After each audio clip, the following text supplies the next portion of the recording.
दोस्तों, गौतम बुद्ध की शिक्षा हर किसी के जीवन को नई दिशा दे सकती है। अगर आप भी इसे मानते हैं तो कमेंट्स में नमो बुद्धाय लिखना मत भूलिए। एक समय की बात है, नगर में एक व्यापारी रहता था। अपने और अपने परिवार के भरण पोषण के लिए वह नमक का व्यापार करता था। उसके परिवार में पत्नी और 2 पुत्र थे। व्यापारी के दोनों पुत्रों का स्वभाव बिल्कुल अलग था। जहां एक और बड़ा पुत्र बहुत ही संकोची और शर्मीले स्वभाव का था, उसे किसी से बात करने में भी शर्म आती थी, वही उसका छोटा पुत्र बहिर्मुखी स्वभाव वाला व्यक्ति था। वह किसी से भी अपनी बात कहने में कभी संकोच नहीं रखता था। लोग अक्सर बड़े पुत्र को भोला और बेवकूफ समझते थे।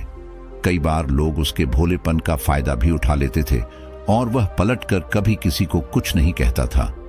व्यापारी अपने पुत्र के इस स्वभाव के कारण बहुत अधिक नाराज होता था। बातचीत न कर पाने और शर्मीले स्वभाव के कारण व्यापारी ने कई बार अपने पुत्र की पिटाई भी कर दी थी। हालांकि इस वजह से उसके पुत्र का स्वभाव सुधरने के बजाय और भी खराब हो गया। बचपन से ही बड़ा पुत्र बेहद परेशान रहने लगा था।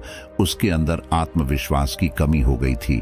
परीक्षा में वह आते हुए प्रश्नों के उत्तर भी अपने डर के कारण नहीं लिख पाता था।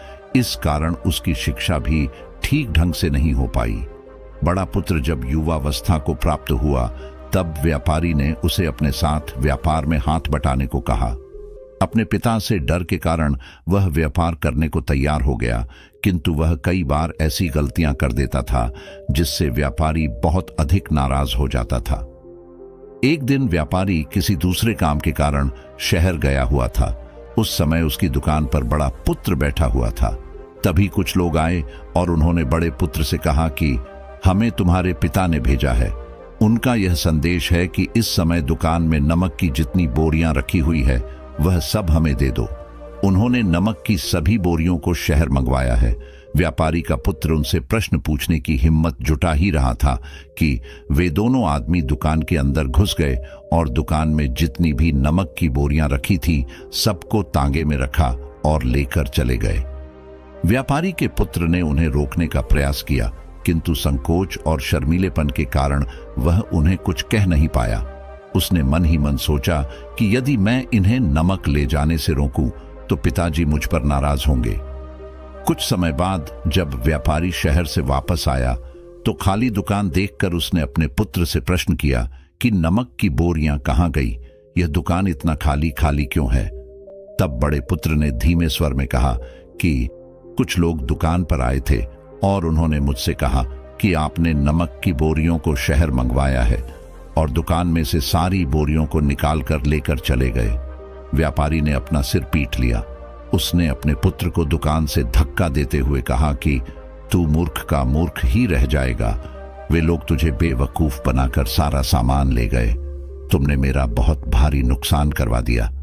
यहां से दूर भाग जाओ और घर वापस मत आना। यदि तुम वापस आए तो मैं तुम्हें पीट पीट कर सीधा कर दूंगा। व्यापारी का बड़ा पुत्र इस बात से बेहद दुखी हुआ। एक बार फिर उसके शर्मीले स्वभाव के कारण उसके पिता उससे और अधिक नाराज हो गए। साथ ही व्यापार में भी इतना नुकसान हो गया। उस समय नगर के सभी लोग व्यापारी के पुत्र पर हंस रहे थे और उसका मजाक बना रहे थे। उसे बहुत अधिक शर्मिंदगी महसूस हो रही थी। यही वह समय था जब उसने सोच लिया कि अब उसके जीवन में कुछ भी ठीक नहीं हो सकता है। वह सदैव मूर्ख का मूर्ख ही रह जाएगा और इस समाज में रह रहे लोगों के साथ कदम से कदम मिलाकर कभी नहीं चल पाएगा। व्यापारी का पुत्र नगर से बाहर आ गया और एक नदी के किनारे बैठकर खूब रोया। गहरे पानी को देखकर उसके मन में विचार आया कि अब उसके जीवित रहने का कोई फायदा नहीं है। उसने सोच लिया कि आज वह इस नदी में डूबकर अपने आप को समाप्त कर लेगा। असफल जीवन जीने से अच्छा है कि वह स्वयं को समाप्त कर ले। उसने जैसे ही नदी में छलांग लगाई, एक बौद्ध भिक्षु ने उसे बचा लिया और नदी से बाहर निकाल कर ले आए। व्यापारी का पुत्र बौद्ध भिक्षु पर नाराज होने लगा और कहने लगा कि तुमने मुझे क्यों बचाया? मैं इस असफल जीवन को जीना नहीं चाहता। बौद्ध भिक्षु ने उसे समझाया कि जीवन एक ही बार मिला है और यदि तुम जीवित ही नहीं रहोगे तो असफलता को खत्म करके सफल कैसे बनोगे? तब व्यापारी के पुत्र ने कहा कि मेरे जीवन बहुत अधिक समस्याएं हैं। यह सभी समस्याएं मेरे संकोची और शर्मीले स्वभाव के कारण हुई है। मैंने अपने पिता का नुकसान करवा दिया। मैं एक अच्छा पुत्र नहीं हूं। अपने स्वभाव के कारण मैं शिक्षा ग्रहण भी नहीं कर सका। यह सारा संसार मुझे मूर्ख समझता है। क्या किसी मूर्ख को इस संसार में जीने का अधिकार है? तब बौद्ध भिक्षु ने कहा कि तुम्हारे इस प्रश्न का उत्तर तो मेरे गुरु ही देंगे। चलो, मैं तुम्हें मेरे गुरु से मिलवाता हूं। व्यापारी के पुत्र ने कहा कि वह किसी से बात नहीं करना चाहता। आज वह अपना जीवन समाप्त कर लेगा। किंतु बौद्ध भिक्षु के बार बार समझाने के बाद वह उनके साथ जाने और उनके गुरु से मिलने के लिए तैयार हो गया। बौद्ध भिक्षु व्यापारी के पुत्र को आश्रम की ओर लेकर गए। वहां पर व्यापारी के पुत्र ने देखा कि एक व्यक्ति पेड़ के नीचे ध्यान मग्न बैठे हुए हैं। तभी बौद्ध भिक्षु ने कहा कि यह हमारे गुरु गौतम बुद्ध हैं। दोनों ने गौतम बुद्ध को प्रणाम किया। वह युवक वहीं पर बैठ गया और गौतम बुद्ध को देखकर रोने लगा। गौतम बुद्ध ने उससे उसके रोने का कारण पूछा। तब उसने कहा कि अब आप ही मेरी आखिरी उम्मीद है। यदि आप मेरी समस्या का समाधान नहीं करेंगे तो मेरा यह जीवन समाप्त हो जाएगा। गौतम बुद्ध ने व्यापारी के पुत्र से उसकी समस्या के बारे में पूछा। तब उसने बताया कि किस प्रकार वह बचपन से ही शर्मीले और अंतर्मुखी स्वभाव का है। इस कारण लोग उसे मूर्ख समझ लेते हैं और उसके पिता भी उससे प्रेम नहीं करते। तब गौतम बुद्ध ने युवक को शांत कराते हुए कहा कि मेरे पास तुम्हारी समस्या का समाधान है। तुम्हारा जीवन बहुत ही आसान हो सकता है। तब युवक ने कहा कि क्या सचमुच ऐसा हो सकता है? आप बहुत ही महान व्यक्तित्व प्रतीत होते हैं। आपके तो कई शिष्य हैं। हे गुरुदेव, मैं भी आपका शिष्य बनना चाहता हूं। क्या आप मुझे अपने शिष्य के रूप में स्वीकार करेंगे? गौतम बुद्ध ने कहा कि हाँ, अवश्य। युवक ने कहा कि ठीक है गुरुदेव, अब मुझे वह उपाय बताइए जिससे कि मेरा जीवन बदल जाए। गौतम बुद्ध बोले, किंतु उससे पहले तुम्हें मेरे कुछ महत्वपूर्ण कार्य करने होंगे। यदि तुम मेरा यह कार्य करो तब मैं तुम्हें कुछ ऐसे उपाय बताऊंगा जिनके कारण तुम्हारे जीवन में सब कुछ ठीक हो जाएगा और तुम्हारे पिता भी तुमसे प्रसन्न रहेंगे। गौतम बुद्ध ने उस युवक को कहा कि आज से 3 दिन बाद मैं तुम्हें ऐसे उपाय बताऊंगा जिससे तुम्हारा जीवन बदल जाएगा। किंतु 3 दिनों तक तुम्हें मेरे सभी कार्य करने होंगे।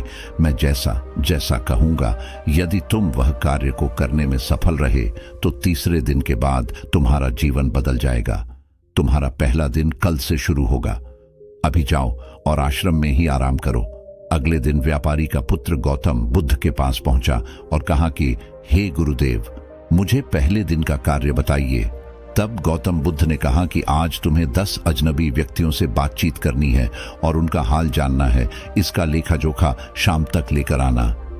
व्यापारी के पुत्र को बड़ा ही संकोच महसूस हुआ, किंतु उसने गौतम बुद्ध को हाँ कह दिया। वह निकल पड़ा 10 अजनबी लोगों से बातचीत करने। शुरू में उसे बहुत अधिक संकोच हुआ। कई लोग तो उसे डांट कर भगा देते थे। उसके सामने अपना जीवन बदलने का यही एक उपाय था। आखिरकार कोशिश करते हुए उसने 10 अजनबी लोगों के नाम और उनके व्यापार का लेखा जोखा प्राप्त कर लिया। शाम को जब वह गौतम बुद्ध के पास पहुंचा तो प्रसन्नता के साथ उसने गौतम बुद्ध को बताया कि आज का कार्य उसने सही ढंग से पूरा कर लिया है। कुछ लोग तो उसके मित्र भी बन गए हैं। दूसरे दिन फिर वह युवक गौतम बुद्ध के पास पहुंचा। तब गौतम बुद्ध ने कहा कि आज का कार्य है, तुम आश्रम में रह रहे 10 शिष्यों को संबोधित करते हुए उन्हें जल के उपयोग के विषय में पढ़ाओ। गौतम बुद्ध की बात सुनकर व्यापारी का पुत्र हक्का बक्का रह गया। उसने कहा कि आप मुझसे किस प्रकार का कार्य करवा रहे हैं? मैं अपनी शिक्षा ठीक से पूरी नहीं कर पाया हूं। मैं यह कार्य नहीं कर पाऊंगा। तब गौतम बुद्ध ने कहा कि ठीक है, तब मैं तुम्हें उपाय भी नहीं बताऊंगा। व्यापारी के पुत्र ने प्रार्थना करते हुए कहा कि आप जानते हैं मेरी शिक्षा अधूरी है, फिर मैं किस प्रकार बालकों को शिक्षा दे सकता हूं? गौतम बुद्ध ने मुस्कुराते हुए कहा कि यहां सिर्फ मैं जानता हूं कि तुम्हारी शिक्षा अधूरी है, वे बालक नहीं जानते। तुम रोज अपने जीवन में जल का उपयोग करते हो, यही सब बातें जाकर उन बालकों को बतानी है। आखिरकार व्यापारी के पुत्र के पास कोई रास्ता नहीं बचा। हिम्मत जुटाकर वह उन बालकों के पास पहुंच गया। शुरू में तो उसके हाथ पैर कांप पर रहे थे, किंतु आखिरकार उसने जल की विशेषताओं के बारे में बताना प्रारंभ कर दिया। उसने बालकों को जल की 5 विशेषताएं बताइए और जल्दी से वहां से भाग आया। गौतम बुद्ध के पास आकर उसने कहा कि बहुत अधिक डर लग रहा था, किंतु मैंने बालकों को जल की 5 विशेषताएं बता दी हैं। गौतम बुद्ध ने कहा कि जो एक बार फिर कोशिश करके आओ। व्यापारी का पुत्र ने एक बार फिर हिम्मत जुटाई और बालकों को जल के विषय में पढ़ाना शुरू किया। इस बार व्यापारी के पुत्र को बिल्कुल डर नहीं लग रहा था। पूरे आत्मविश्वास के साथ बालकों को शिक्षा दी। तब गौतम बुद्ध ने युवक की प्रशंसा करते हुए कहा कि तुम अवश्य ही साहसी हो। गौतम बुद्ध से शाबाशी सुनकर वह युवक बहुत अधिक प्रसन्न हुआ। युवक तीसरे दिन जब गौतम बुद्ध के पास आया तो गौतम बुद्ध ने उससे कहा कि आज का कार्य तुम्हें थोड़ा अजीब लग सकता है, किंतु आज तुम्हें अपने पिता से मिलने जाना है। गौतम बुद्ध की यह बात सुनकर वह युवक बहुत अधिक डर गया। उसने कहा कि नहीं, मैं अपने पिता के सामने नहीं जाऊंगा। गौतम बुद्ध ने कहा कि ठीक है, तब मैं तुम्हें उपाय भी नहीं बताऊंगा। आखिरकार उस युवक को गौतम बुद्ध की बात माननी पड़ी। गौतम बुद्ध ने उसे समझाया कि अपने पिता के पास जाकर उनसे क्षमा मांगना और कहना कि तुम्हें एक और अवसर दे ताकि तुम स्वयं को बुद्धिमान साबित कर सको। उसे युवक ने बड़ी हिम्मत के साथ अपने पिता का सामना किया और उनसे क्षमा मांगी।